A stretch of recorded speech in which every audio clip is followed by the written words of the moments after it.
없음이러라. 아멘. 예, 우리 옆에 계신 분들, 앞쪽에 계신 분들 보시면서 좀 인사하겠습니다. 사랑합니다. 축복합니다. 2층에 계신 분들도 사랑합니다. 축복합니다. 오늘이 성탄절이죠. 그래서 또 메리 크리스마스 인사를 해야 되는데 한 번 더 인사할까요? 옆에 계신 분들 보면서 이렇게 손 한번 이렇게 흔들면서 메리 크리스마스, 메리 크리스마스.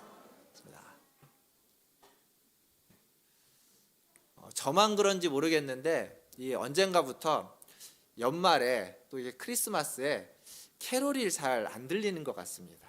그렇죠? 뭐 밖에를 많이 안 다녀보기도 해서 그랬을지도 모르겠지만 캐롤이 많이 안 들리는 것 같고요. 어젯밤에 저희 아이들과 함께 이 연말에 되면 크리스마스 되면 그 서울 광장이라든지 백화점 이쪽에 이렇게 화려하게 장식을 해놓지 않습니까? 그래서 어제 저녁에 한번 나가봤습니다. 차 타고 저희는 항상 이렇게 한 번씩 삥 도는데 어제 갔는데 불이 다 꺼져 있더라고요.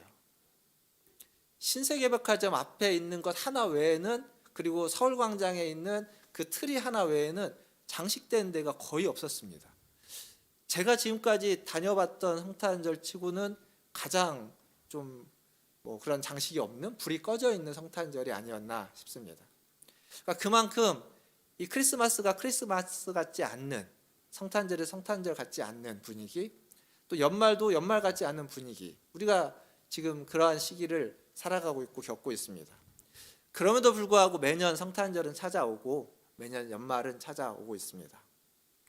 12월 초에 교회 이제 연말 장식을 하면서 이런저런 장식을 했습니다. 보시면 알겠지만 뒤에 현수막도 이렇게 장식도 해놨고 이쪽에 자그마한 트리도 해놨고, 그리고 여러분들 기둥에도 조그마한 장식을 해놨습니다. 이전처럼 여기다 큰 트리를 세우진 않았지만 장식을 세우면서 눈사람도 하나 이렇게 장식 소품으로 놓으면 어떨까, 루돌프도 소품으로 놓으면 어떨까, 이런 얘기를 좀 했는데 우리 강장로님이 다른 건 다 되는데 산타는 안 된답니다. 그 이유를 여쭤보니까 성탄의 주인공이 산타가 되는 것 같아서 산타는 안 된다고 하시더라고요. 그래서 다른 것도 안 했습니다. 근데 저 말이, 성탄의 주인공은 분명히 예수님인데 언젠가부터 성탄의 주인공의 모습이 성탄절에 잘 보이지 않습니다. 잘 들려지지 않습니다. 반면 산타의 모습들이 훨씬 더 많이 노출되고 있고, 그리고 요즘 제가 다니면서 보니까 이 건물에다가 밖에다가 이렇게 에드벌룬으로 산타를 산타의 모양을 한 장식들을 해놨던 모습들을 볼 수 있습니다. 그러니까 분명히 성탄의 주인공은 산타가 아니라 예수님이십니다. 근데 그것이 잘 들려지지 않고 보여지지 않고, 혹 들려지고 보여진다 할지라도 과연 우리가 성탄의 주인공인 예수님에 대해서 얼마나 잘 알고 있을까? 예수님이 제자들에게 그렇게 물어본 적이 있습니다. 사람들이 나를 누구라고 하느냐? 만약 예수님이 지금 여러분에게 사람들이 나를 누구라고 하느냐, 너희는 나를 누구라고 하느냐 라고 묻는다면 여러분은 뭐라고 대답하시겠습니까? 세상은 뭐라고 대답을 할까요? 오늘 저는 우리가 읽었던 누가복음 2장에 있는 말씀을 가지고 과연 예수님이 어떤 분이신지, 어떤 분으로 이 땅에 오셨는지 좀 간략하게 살펴보려고 합니다. 먼저 오늘 읽은 본문 1절에 보니까 그 요셉과 마리아가 가이사 아구스도, 황제 아우구스트의 명에 따라서 호적을 하러 올라가게 됩니다. 그들은 지금 나사렛에 살고 있었지만 그들의 고향, 그들은 베들레헴, 그들의 다윗의 족속이기 때문에 고향인 베들레헴에 가서 호적을 하러 가는 겁니다. 근데 왜 갑자기 이 황제는 호적을 하라고 했을까요?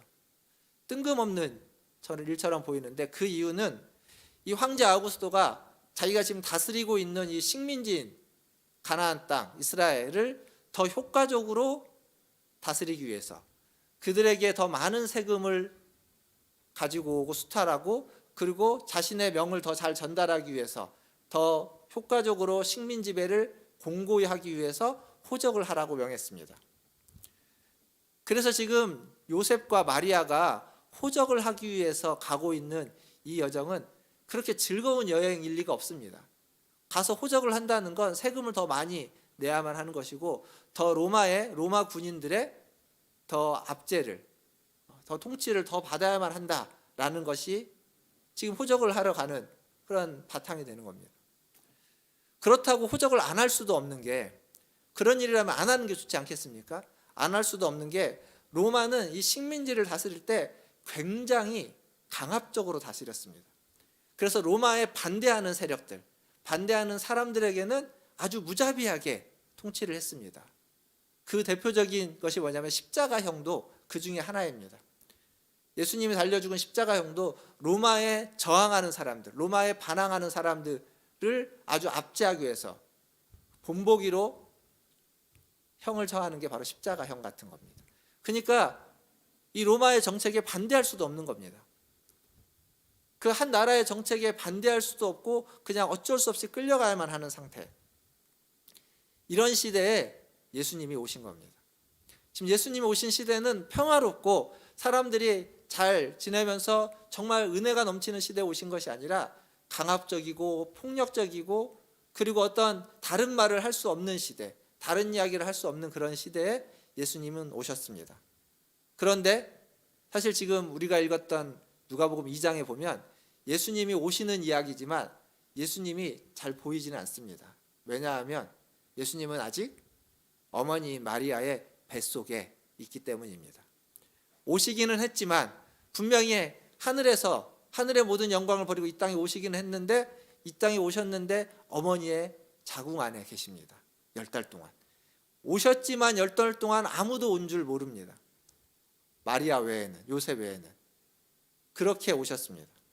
그 속에서 참 인간으로서 10달 동안 자라나고 계셨던 거죠. 마치 한 알의 씨가 땅에 떨어지면 그 떨어진 그 땅이 그 씨를 품어 안고 끌어안고 그 씨가 발아될 때까지, 그 씨가 싹이 나서 자라날 때까지 오랜 시간 땅이 그 씨앗을 품는 것처럼 마리아의 자궁 속에 예수님은 10달 동안 계시면서 이 땅에 오셨습니다. 그러니까 예수님의 그 시작은, 이 땅에 오셔서 예수님의 구원자로서의 시작은 아주 작고 아주 미약하고 그 다른 이들에게 잘 알려지지 않는 작은 시작으로 시작했습니다. 그러나 그 나중은 우리가 다 아는 것처럼 창대하기 그지없는 거죠.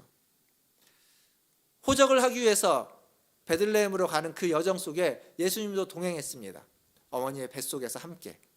근데 그것이 겉으로 보기에는 그냥 마리아와 요셉의 여행이고 뱃속에서 동행한 것으로 보여지지만, 조금 더 우리가 성경을 안다면 그 여정은 성경에 있는 말씀대로 구주가, 그리스도가 베들레헴에서 나셨다, 베들레헴에서 나신다라고 하는 말씀을 이루기 위한 그러한 여정이었습니다. 그러니까 예수님은 어머니의 뱃속에서 하나님의 말씀을 이루기 위해서 그 여행을 지금 떠났고, 그 여행대로, 그 여행의 그 지점에서 말씀대로 태어나게 된 겁니다. 그러니까 이 여행은 겉으로는 그냥 호적을 하기 위한 여행이지만 사실은 말씀을 이루기 위한, 하나님의 말씀이 응하는 여행이기도 한 것이죠. 분명 나사렛이 아닌 베들레헴은 요셉의 고향입니다. 그래서 그곳으로 호적하기 위해서 갔습니다. 마침 거기에서 해산할 때가 되어서 이제 해산을 하게 되는 거죠. 아이를 잉태하는 것, 아이를 잉태하지 못한 자에게 아이가 잉태되는 건 너무도 큰 축복입니다. 아니, 잉태하는 못하는 자가 아니라 모든 사람에게 아이가 잉태되는 건 큰 축복입니다. 그리고 잉태된 것뿐만 아니라 그 아이를 건강하게 해산하는 것도 큰 축복이고 환영받을 일이고 복을 빌어줄 일입니다. 많은 자들에게 기쁨을 주는 일이겠죠. 그런데 오늘 여기 본문에 보면 이 마리아가 예수님을 낳을 때, 요셉의 고향에서 예수님을 낳는데 아무런 환영도 아무런 축복도 받지 못하고 있습니다. 분명 그곳에 일가 친척이 있을 텐데, 고향이라면 아는 사람이 있을 텐데 아무도 그들을 맞이해 주지 않습니다. 물론 호적하러 오는 사람들이 워낙 많아서 그 여관에도 빈 곳이 없고 어디 가서 기거할 만한 곳이 없었다고는 하지만 그럼에도 불구하고 어느 누구도 이 두 사람을, 예수님까지 이 세 사람을 환영해주고 맞아주고 자신의 방을 내어주는 사람이 없다라는 겁니다. 결국 예수는 그래서 태어나자마자 강보, 우리나라 말로 바꾸면 포대기입니다. 포대기에 싸서 그리고 구유에 누워지게 되는 거죠. 중동에서 오랫동안 선교사로 사역하셨던 김동문 선교사님이 쓴 책에 보면 이 구유에 대해서 우리가 생각하는 어떤 마구간과 같지 않다라는 이야기를 합니다. 우리가 생각하는 이제 집이 아닌 가축이 있는 마구간, 거기에서 가축들이 음식을 먹는 그들의 어떤 여물을 놓는 통, 그래서 구유 그렇게 생각하는데, 이 중동 지방의 가옥 구조를 보면 그렇게 가축을 키우지 않고 하나의 집 안에 사람이 기거하는 곳과 가축이 기거하는 곳이 따로 있고, 그러니까 같은 공간에 있는 겁니다. 같은 공간에 따로 있고 거기에 이제 가축이 음식을 먹는 여물통인 구유가 있는 거죠. 그 구유가 말라 있다는 건 그곳에 지금 가축이 없다라는 의미입니다. 가축은 없고 빈 공간이어서 누군가가 그의 빈 공간, 가축이 있는 그 빈 공간으로 이 마리아와 요셉을 받아들여졌다라는 이야기. 그렇게 이제 이 본문을 우리가 봐야 된다. 그래서 너무 예수님이 태어난 주변에 뭐 양이나 염소나 이런 가축들이 막 이렇게 가득 차 있는 것, 중동에 있는 그 문화에 비하면 좀 맞지 않는 그림이다라는 얘기를 했습니다. 하지만 그 선교사님 말씀이 맞다 하더라도 어쨌거나 그들이 지금 아이를 해산하고 누워서 쉬고 있는 곳은 가축이 있는 곳입니다. 가축이 쉬었던 곳. 그러니까 아이를 해산하기에 적합한 곳이 아니고, 그리고 해산한 산모가 몸을 풀고 몸을 회복하는데, 그리고 그 어린 아이가 쉬기에 적합한 곳은 아니라는 겁니다. 그런 곳에서 예수님은 태어났고 그런 곳에서 마리아는 예수님을 낳았습니다. 먼 여행을 떠나서 왔는데 나사렛에서 베들레헴까지 100여 킬로가 넘는 거리를 그 아이를 가진 몸으로 왔는데 어디 쉴 곳 하나가 없는 겁니다. 제대로 된 쉴 곳이 없는 겁니다. 예수님은 태어났는데, 예수님 그렇게 복음서에서 말씀하시죠. 인자는 머리 둘 곳이 없도다. 머리 편히 쉴 수 있는 곳이 없는 겁니다. 이렇게 예수님은 이 땅에 오셨는데 환영받지 못하는 모습으로, 환영받지 않는 상황 속에서, 아무도 그를 받아주지 않고 아무도 그를 영접하지 않는 상황에서 이 땅에 오셨습니다. 요한복음에 보면 그리스도가 자기 백성에게 왔지만 아무도 그를 알지 못했다라고 이야기해주고 있습니다. 지금도 마찬가지입니다. 이 성탄의 아침 이렇게 모여서 예수님을 생각하면서 예수님께 감사하면서 예배드리는 저와 여러분들이 있지만, 그러지 않은 수많은 사람들이 있습니다. 그는 이 성탄의 주인공인 예수님에 대해서 생각할 일도 없고 생각할 필요도 없습니다. 그들에게 이날은 그냥 즐거운 휴일이고 기쁘고 즐겁게 놀 수 있는 그러한 시간이 되는 겁니다. 그러나 우리에게는 예수님을 기억하고 예수님을 환영하고 예수님을 받아들이고 다시 한번 그 예수님을 사모하는 시간이 되어야만 하겠죠. 마태복음 25장 40절에 보면 이런 말씀이 있습니다. 임금이 대답하여 이르시되 내가 진실로 너희에게 이르노니 너희가 여기 내 형제 중에 지극히 작은 자 하나에게 한 것이 곧 내게 한 것이라 하시고, 예수님은 자기를 영접하는 것, 자기에게 무엇인가를 해주는 것을 너희가 직접 나에게 와서 나를 영접하고 해주지 않아도 이 세상에 지극히 작은 자 하나에게 한 것이 곧 나에게 한 것이다 라고 말씀하셨습니다. 즉 이 말씀은 무엇이냐면, 우리가 지금 예수님을, 눈에 보이는 예수님을 영접할 수 없고 그 눈에 보이는 예수님을 환대하고 환영하고 축복할 수 없을지라도 작은 자 하나, 지극히 작은 자 한 사람, 여러분의 주변에 있는 소외받고 있는, 여러분의 가족 중에서 소외받고 있는 사람, 여러분의 친척 중에서 그동안 연락하지 못했던 사람, 여러분의 주변에서 작은 자 한 사람, 그 한 사람을 영접해주고 그 한 사람에게 소식을 전해주고 그 한 사람을 더 사랑해주고 사모해주고 격려해주고 위로해준다면 그것이 예수님에게 하신 일이다 라고 지금 주님은 이야기하고 있습니다. 분명 구유에 누이신 아기는 충분히 환영받지 못했고 충분히 사랑받지 못했습니다. 그러나 그럼에도 불구하고 그에게 구유라는 곳이 주어졌고 그곳에서 그는 누워 있습니다. 그리고 비록 가축들이 머무르는 곳이지만 마리아도 그곳에서 아이를 해산하고 쉼을 쉬고 있고 산후조리를 하고 있는 거죠. 아마 요셉과 마리아는 지금 그들에게 주어져 있는 그 상황에 너무도 감사하고 너무도 기뻤을 겁니다.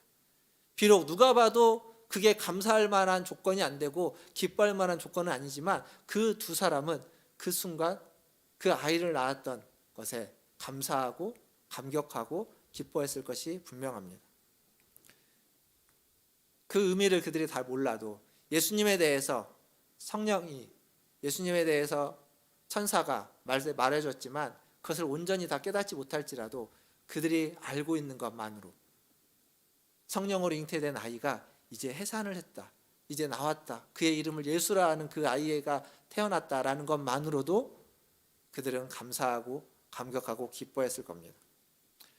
오늘 우리에게 주어진 이 하루 많은 일들이 있을 수 있겠지만 그 어떤 것이 됐든 오늘 함께 모여서 우리가 예배할 수 있다라는 이 사실, 그리고 우리에게 주어지는 작은 선물이 있다라는 것, 또 우리가 건강하게 지난 한 해를 지내왔다는 것, 또 여러분 삶에 일어나고 있는 큰 일이 아닌 작은 일들 속에, 그 주어진 일들 속에 주어진 하루 가운데 여러분 마음 가운데 감사가, 감격이, 은혜가 충만한 오늘 하루가 또한 되시기를 주님의 이름으로 축원드립니다.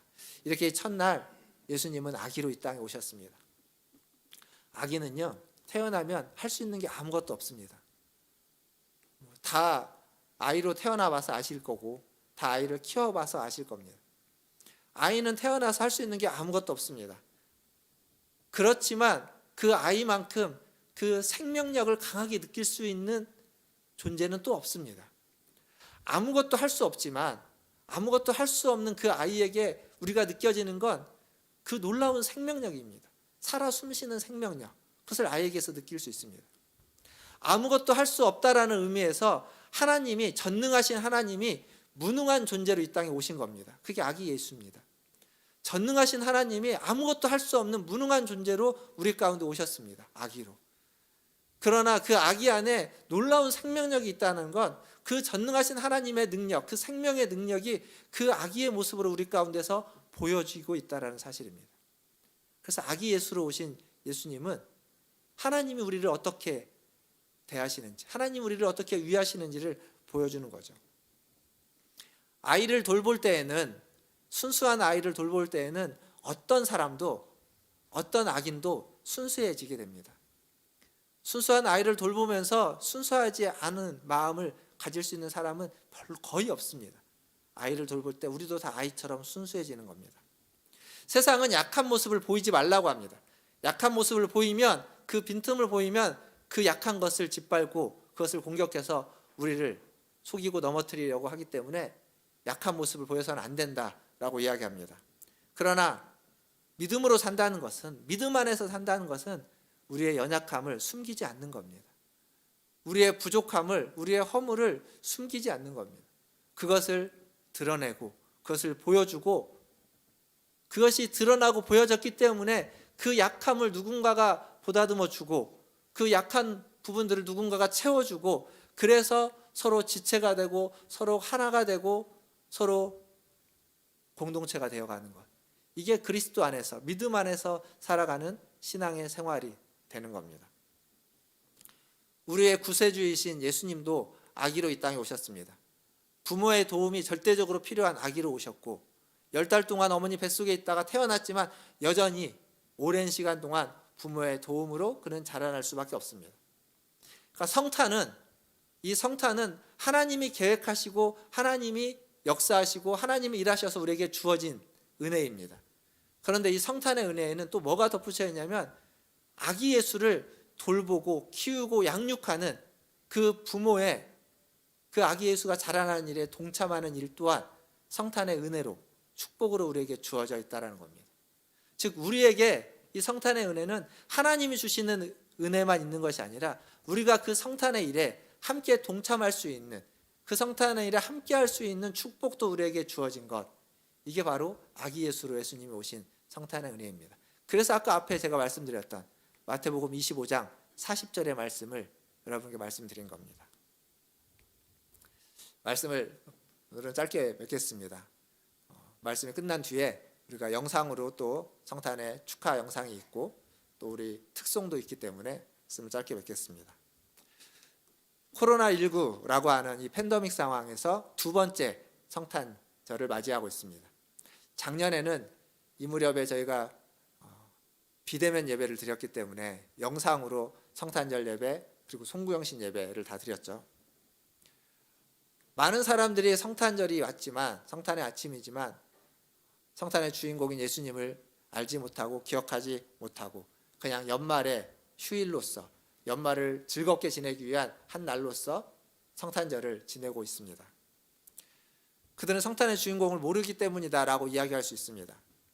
그래서 이 성탄의 아기 예수로 오는 그 생명력이 가득한 그 예수님을 모셔드릴 만한, 받아들일 만한 마음의 여유도 빈 방도 그들에게는 없을 겁니다. 하지만 우리에게는 다르죠.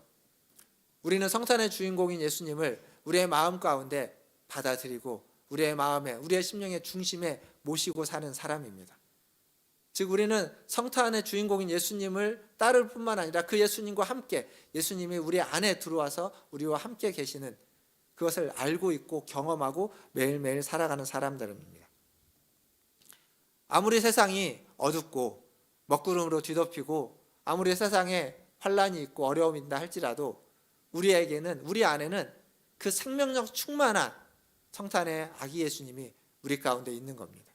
그래서 그 생명력이 그 어두움과 그 악함과 또 그 강팍함을 다 이겨낼 수 있도록 우리 안에서, 여러분의 심령 안에서 은혜를 주시고 여러분의 마음을 움직이시고 여러분의 영혼을 살리시고 여러분의 영혼을 회복시켜 주시는 줄 믿습니다.